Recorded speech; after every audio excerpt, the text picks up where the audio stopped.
Bonjour, alors je suis la responsable laïcité de l'Union rationaliste et je vais vite présenter l'Union et montrer son combat pour la laïcité. L'Union rationaliste naît au début des années 30 dans un climat de crise qui n'est pas sans rappeler celui que nous connaissons aujourd'hui. Crise économique mondiale, montée du national-socialisme et des mouvements fascistes en Europe.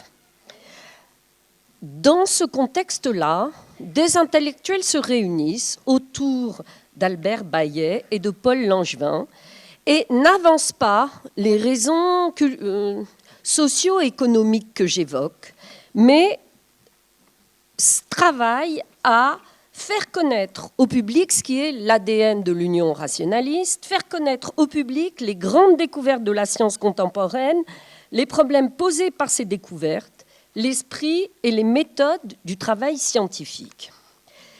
Ces intellectuels, parmi lesquels beaucoup de professeurs au Collège de France, à l'École pratique des hautes études, à la Sorbonne, se livrent à un travail de diffusion massive des connaissances scientifiques, organisant des conférences et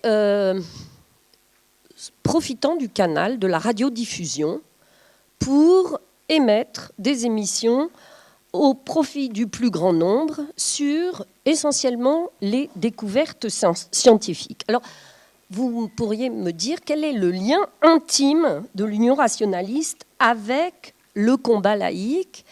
Il me semble qu'il s'inscrit ou peut se lire à plusieurs niveaux. D'abord, dans la lutte contre l'ignorance, dans la volonté d'informer le plus largement le public en faisant connaître l'esprit, les méthodes et les résultats de la science.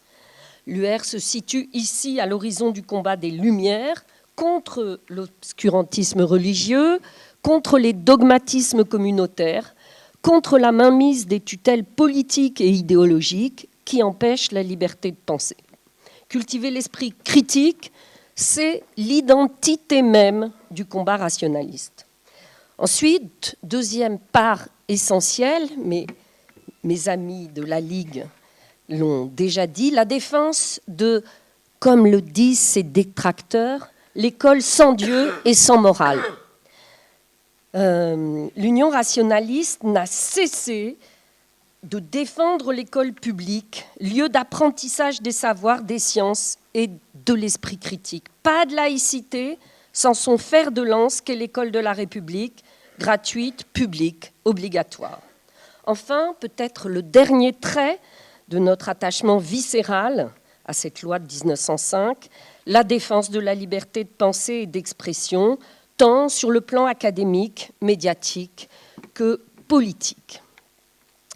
Alors, si ce lien de l'Union rationaliste à la laïcité est constitutif de ses interventions, si elle n'a cessé, l'Union rationaliste, d'ouvrir ses revues et ses émissions de radio à, je les cite dans le désordre, Jean Bobéro, Émile Poula, Jean Boussinesque, Gérard Fussman, Hélène Langevin-Joliot, Jean-Louis Bianco, Valentine Zuber, Alain Policard, l'UR connaît aussi, et j'y reviendrai dans un deuxième temps, des tensions et des tiraillements autour de cette question de la laïcité, et peut-être il est intéressant aussi d'en faire état.